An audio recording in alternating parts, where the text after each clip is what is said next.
옥서선 들어가 보도록 할게요. 갈래는 고전소설이자 한문으로 적힌 한문소설이었고요.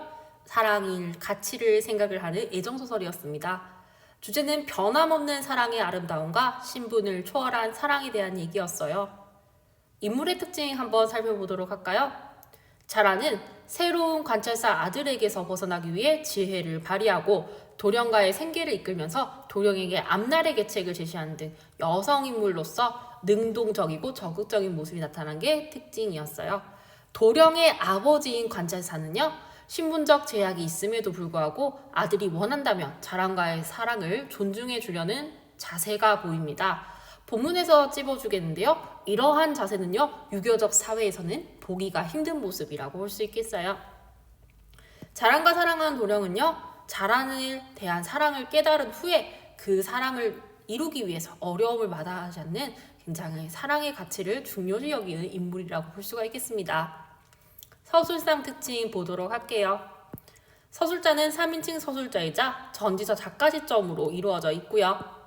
서술자가 작품 속 인물과 사건에 대한 판단이나 생각, 느낌을 직접 서술하는 서술자의 개입이 있는데요. 이것을 우리는 편집자적 논평이라고 얘기를 해요.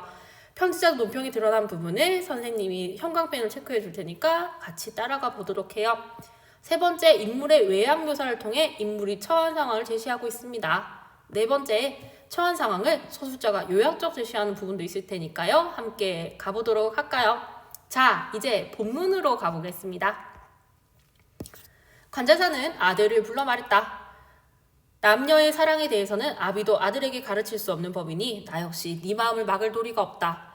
내가 보니 자랑과 네가 사랑하는 정이 깊어 헤어지기 어려울 듯하구나. 헌데 너는 아직 혼이 나지 않은 터라 지금 만일 자란을 데리고 간다면 앞으로 혼이 나는데 방해가 되지 않을까 싶다. 다만 남자가 첩 하나 두는 거야 세상에 흔한 일이니 네가 자란을 사랑해서 도저히 잊을 수 없다면 비록 약간의 문제가 있더라도 감당해야겠지. 내 뜻에 따라 결정하는 게 좋겠으니 숨기지 말고 내 속마음을 말해보거라. 자, 이 부분은요 굉장히 성격이 잘 드러나는데요. 아들의 결정을 존중하는 모습에서 신분제와 가부장제 사회에서 보기 힘든 개방적인 태도를 볼 수가 있겠습니다. 도령이 서슴없이 이렇게 대답했다. 아버지께서는 제가 그깟 기녀 하나가 떨어진다고 해서 상사병이라도 들 거라 생각하십니까? 이때는 진짜 이렇게 생각했어요. 한때 제가 번화한데 눈을 주긴 했지만 지금 그 아이를 버리고 서울로 가면 헌신자 여기듯이 할 겁니다. 그러니 제가 그 아이에게 연연하여 잊지 못하는 마음을 가질 리 있겠습니까? 그럴 리가 없다. 잊을 수가 있다. 라는 얘기예요. 아버지께서는 이 일로 더 이상 염려하지 마세요. 라고 얘기를 합니다. 관찰사 부부가 매우 기뻐하며 말했다. 우리 아이가 진정대장부로구나. 자, 그러면 다음 장면 한번 가볼게요. 이별의 날이 왔다. 드디어 이제 헤어지는 날이에요. 자라는 눈물을 쏟고 목매어 울며 도령의 얼굴을 참아보지 못했다. 하지만 도령은 조금도 연연해하는 기색이 없었다. 관아의 모든 사람들이 그 광경을 보며 도령의 의연한 모습에 감탄했다. 자, 여러분 의연한 모습에 감탄하고 있습니다. 자, 이별을 슬퍼하는 자랑과 의연한 태도를 보이는 도령의 모습이네요. 자, 드디어 편집자적 논평이 등장하네요. 그러나 실은 도령이 자랑과 5, 6년을 함께 지내며 한시도 떨어져 본 적이 없었던 까닭에 이별이란 게 도대체 어떤 것인지 알지 못했고 그래서 호쾌한 말을 내뱉으며 이별을 가볍게 여겼던 것이다. 자, 서술자가 작품 속에 개입해서 편집자적 논평을 드러내고 있습니다. 다음 장면 한번 살펴볼까요? 관찰사는 임무를 마치고 대사원에 임명되어 조정으로 돌아왔다. 도령은 부모를 따라 서울로 돌아온 뒤 차츰 자신이 자란을 그리워하고 있음을 깨닫게 되었다. 그렇지만 감히 내색할 수는 없었다. 그럼 뒤늦게 사랑을 깨달은 거네요. 내색을 못하고 있어요. 감시가 다가왔다. 도령은 부친의 명을 받아 친구 몇 사람과 함께 산속에 있는 절에 들어가 공간적 배경이 절에서 공부를 했네요. 시험 준비를 했다. 그러던 어느 날 밤이었다. 벗들은 모두 잠들었는데 도령 혼자 잠을 못 자요. 뒤척이다 나와 뜰 앞을 서성거렸다. 때는 바야흐로 한겨울이라 시간적 배경이 겨울입니다. 눈 위로 달빛이 환했고 깊은 산 적막한 밤엔 아무런 소리가 들리지 않았다. 도령은 달을 바라보다가 문득 자란 생각이 들며 마음이 서글퍼졌다. 한 번만이라도 자란의 얼굴을 보고 싶은 욕망을 억누를 수 없어 마치 실상한 자란처럼 되었다. 자, 인간의 본질적 욕망인 사랑이 잘 드러나고 있고요. 중심 사건은 이제 도련이 자란을 만나기 위해서 절에서 도망칠 겁니다. 마침내 도령은 한밤중에 절을 뛰쳐나와 곧장 평양으로 향했다. 도령이 자란을 만나기 위해 절에서 도망치는 모습들 보겠습니다. 자, 근데 이 도망칠 때요, 외양 묘사가 어떤지 한번 살펴볼까요? 털모자에 쪽빛 비단옷을 입고 가죽신을 신은 채 길을 건너라니 10여리도 못 가서 발병이 나 걸을 수 없었다. 시골 농가를 찾아가 신고 있던 가죽신을 내주고는 집신을 얻어 신었고 털모자를 벗어 던지고 그 대신 해지고 테두리가 뜯어진 번거지를 머리에 썼다. 자, 우리 도령이 가지고 있는 아이템 다 적어두었어요. 인물의 외향 묘사를 통해서 상황을 제시하고 있습니다. 길을 가면 밥을 빌어다 먹다 보니 굶주릴 때가 많았고 시련이 많네요. 여간 한기퉁이에 빌부터 잠을 자다 보니 밤새도록 추위에 몸이 얼었다. 자, 사랑을 깨닫고 나서 시련을 겪고 있는 도령의 모습이었습니다. 자, 이제 자란을 만나러 가겠죠. 중략줄거리.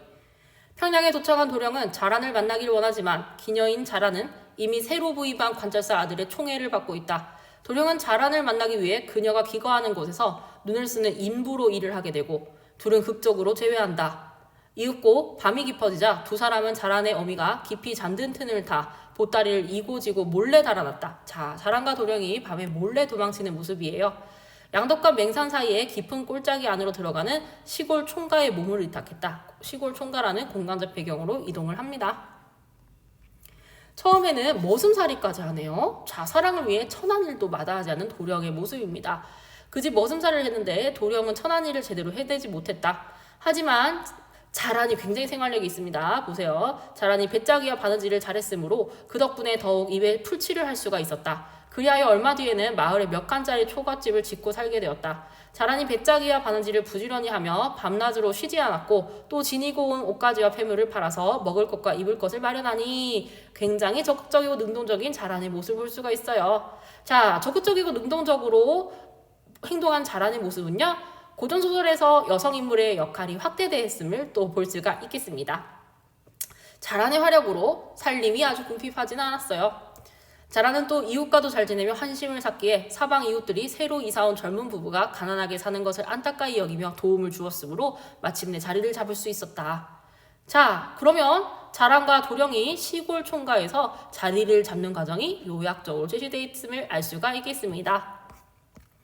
예전에 도령이 절을 뛰쳐나왔을 때의 일이다.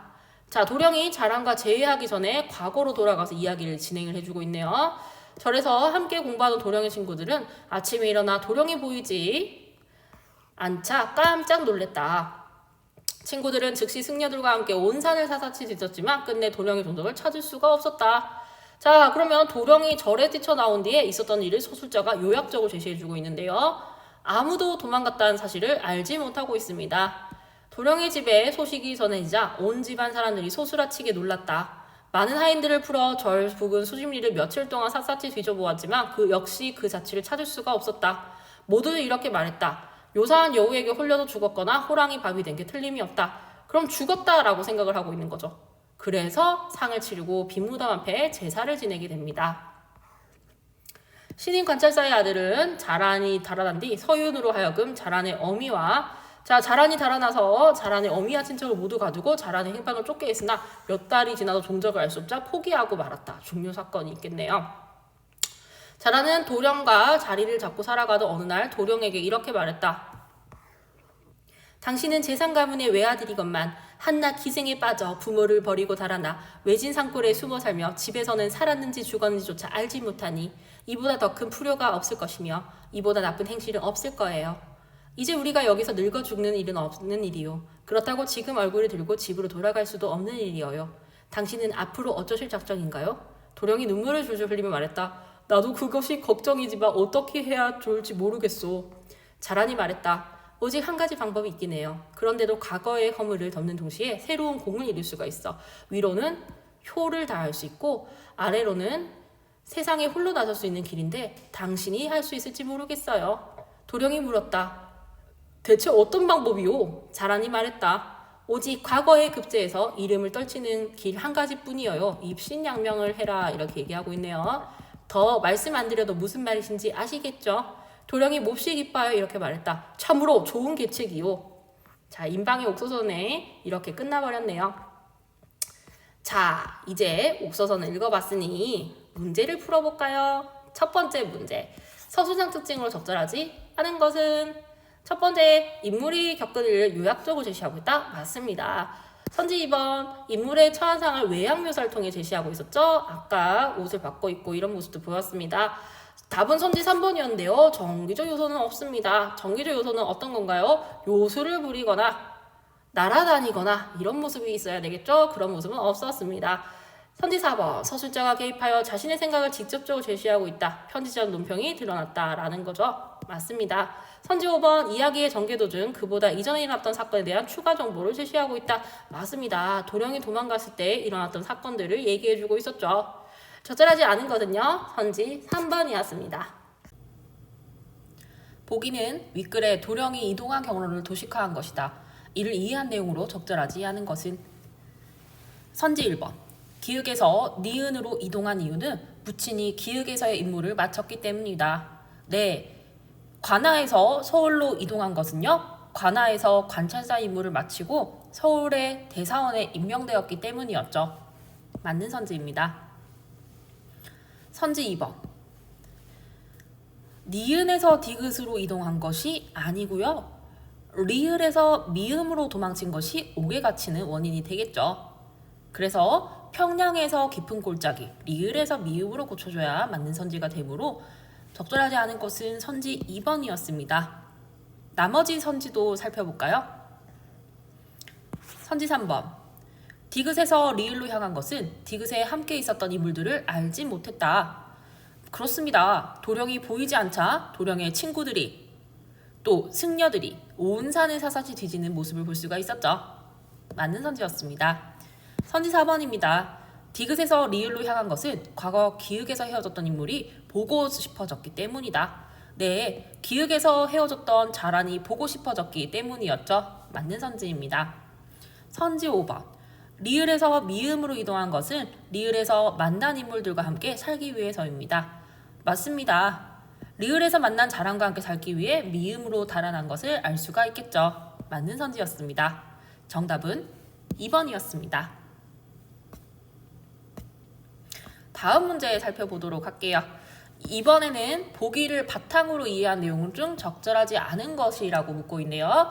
본문과 보기 그리고 선지까지 매칭해야 풀 수 있는 문제라고 볼 수가 있겠고요. 선생님이 미리 핵심을 색깔별로 나누어 두었습니다. 각각의 색깔에 맞는 선지가 나올 테니까요. 우리 함께 살펴볼까요? 보기, 이 작품은 신분이 다른 남녀 간의 사랑을 다룬 애정소설이다. 작품 속 주인공들은 사회적으로 중시되는 효나 입신양명 같은 유교적 가치와 신분 질서로부터 완전히 벗어나지 못한다. 자, 이것에 해당하는 것이 선지 4번과 5번이거든요. 선생님과 함께 4번, 5번 보러 갈까요? 선지 4번과 5번입니다. 선지 4번, 도령이 자란의 문제 제기에 눈물을 흘리며 동의하는 장면을 통해 주인공들이 효를 중시하는 모습을 확인할 수 있겠군. 맞습니다. 선지 5번, 자란이 과거 급제의 당위성을 강조하는 장면을 통해 유교적 가치로부터 완전히 벗어나지 못한 모습을 확인할 수 있겠군. 맞는 선지가 되겠죠. 효와 유교적 가치에 대한 선지가 4번, 5번이고요. 맞는 선지였습니다. 다시 보기로 가볼까요? 하지만 주인공들이 인간의 본질적 욕망인 사랑을 성취하는 과정에서는 이러한 구속에서 벗어나려는 모습을 보인다. 자, 그러면 이 부분은 선지 2번에 나타나서 2번 살펴보도록 할게요. 도령이 실성한 사람처럼 되어 자란을 찾아가는 장면을 통해 인간의 본질적 욕망을 추구하는 모습을 알 수 있겠군. 맞습니다. 이렇게 매칭이 되네요.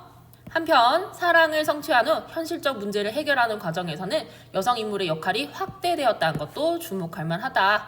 자, 여성 인물의 역할이 확대된 것은요, 선지 3번에 나타나겠습니다. 자란과 도령이 도망한 후 안정적으로 정착해가는 장면을 통해서 여성 인물의 역할이 확대된 모습을 확인할 수 있겠군요. 자, 2번부터 5번까지 확인해 보았고요. 답은 선지 1번이었는데요. 한번 살펴볼까요? 자, 선지 1번. 도령과 자란이 이별을 하는 장면을 통해 신분 질서의 구속에서 벗어나기 위해 개인의 의지대로 행동하는 주인공들의 모습을 확인할 수 있겠군. 자, 여러분, 이 부분이 틀렸습니다. 추가 설명 보도록 해요.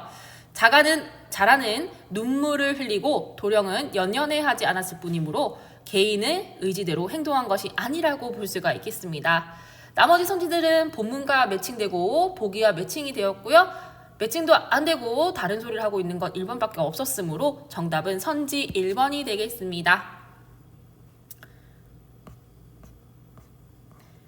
자, 다음 문제는요. A와 B에 나타난 말하기 방식 중 가장 적절한 것을 찾는 거예요.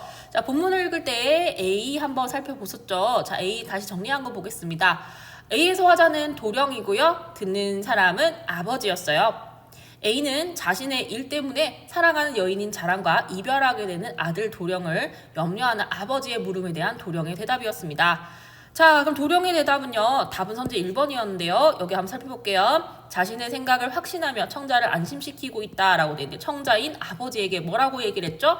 헌신짝 여기듯 할 것이며 연연하여 잊지 못할 리 없다라고 정확하게 얘기하고 있는 부분 살펴보셨죠? 그래서 이 부분이 맞다라고 볼 수 있겠어요. B도 보겠습니다. 화자는 자란이고 청자는 도령이에요.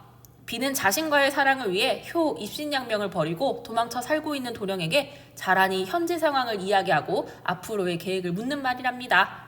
자, B도 살펴보도록 할까요?